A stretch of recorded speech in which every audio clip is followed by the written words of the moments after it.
Kemudian jamaah rahimani wa rahimakumullah, sebagian ulama tafsir mengatakan bahwa maksud Al-Quran itu berat adalah memang Al-Quran itu ketika turun perkara yang sangat berat bagi Nabi. Iya, perkara yang sangat berat bagi Nabi. Apalagi ayat yang pertama, Iqra bismi rabbikal ladzi khalaq. Itu sampai kondisi Rasulullah SAW bercucuran keringat, kemudian menggigil. Ini menunjukkan apa? Ya, Al-Quran itu ketika turun memang merupakan perkara yang berat bagi Rasulullah SAW. Ya. Malaikat saja itu mereka ketakutan sebagai bentuk pengagungan terhadap firman Allah. Langit bergetar, malaikat sampai ada yang malaikat pingsan, ya, sampai seperti itu. Nah, ketika dipahami bahwa Al-Quran ketika itu perkara yang sangat berat, ya, ketika turunnya, maka ayat ini peringatan agar Nabi SAW bersiap-siap, ya. Dengan cara apa? Melakukan qiyamul lail untuk menguatkan beliau. Kan kita tahu kalau ingin menanggung sesuatu yang sangat berat harus bersiap-siap. Kita ingin mengangkat satu beban yang berat, ya kita harus bersiap-siap, melatih diri. Nah, ini menurut penafsiran sebagian ulama pun demikian, ya. Sebagian ahli tafsir lain mengatakan bahwa Al-Quran itu sangat berat di timbangan nanti di mizan, ya.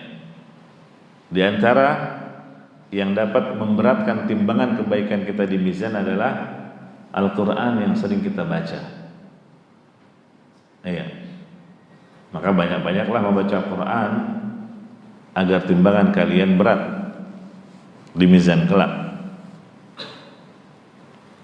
Kemudian sebagian lain mengatakan yang dimaksud Al-Quran itu berat adalah bagi orang-orang munafik dan juga bagi orang-orang kafir, ya.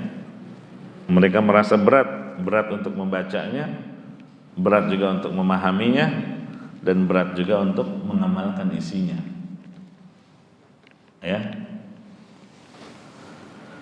Kemudian ada juga yang mengartikan Al-Quran itu berat maksudnya adalah hukumnya, hukum-hukum yang terkandung di dalamnya.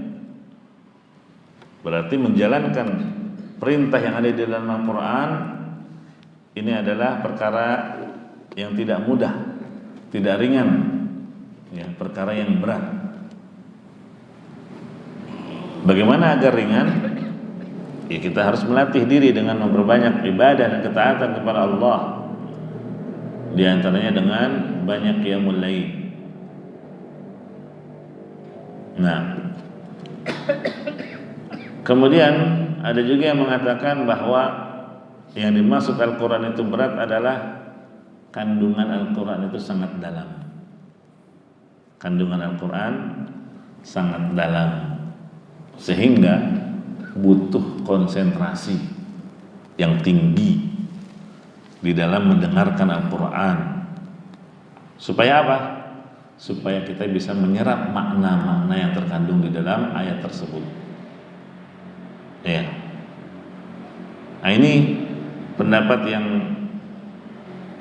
paling tepat insyaallah taala, ya. Dan ini yang diungkapkan oleh Syekh Abdurrahman bin Nasir As-Sa'di rahimahullahu taala. Yang dimaksud Al-Quran itu berat adalah kandungan Al-Quran itu sangat dalam, ya. Makanya harus konsentrasi penuh ketika mendengarkan. Allah menyuruh kita, ya, apabila dibacakan Al-Quran, fa idza quri'al Quran fastami'u lahu wa idza quri'al Quran fastami'u lahu wa ansitu. Kita disuruh diam dan dengarkan la'allakum turhamun, agar kalian mendapatkan rahmat. Oleh karena itu, ya, sebagian besar ulama berpendapat dalam salat jahriyah, maghrib, isya, subuh, atau salat yang dijaharkan lainnya seperti Jumat, tarawih, itu makmum cukup mendengarkan bacaan imam, ya, sekalipun itu Al-Fatihah, ya, gugur kewajiban membaca Al-Fatihah. Kenapa? Karena ada keharusan menyimak bacaan Al-Quran imam, ya, mendengarkan bacaan imam itu lebih utama daripada si makmum membaca sendiri, ya, kecuali dalam salat sirriyah seperti zuhur dan asar, maka makmum membaca juga, karena di saat seperti itu membaca Al-Quran lebih baik bagi makmum daripada diam. Jelas ya? Nah, jadi tergantung salat apa, jahriyah ataukah sirriyah. Nah, jadi itu yang dimaksud, ya, butuh konsentrasi tinggi ketika mendengarkan Al-Quran agar dapat menyerap makna-makna Al-Quran yang kita dengarkan. Hadza siratun mustaqim.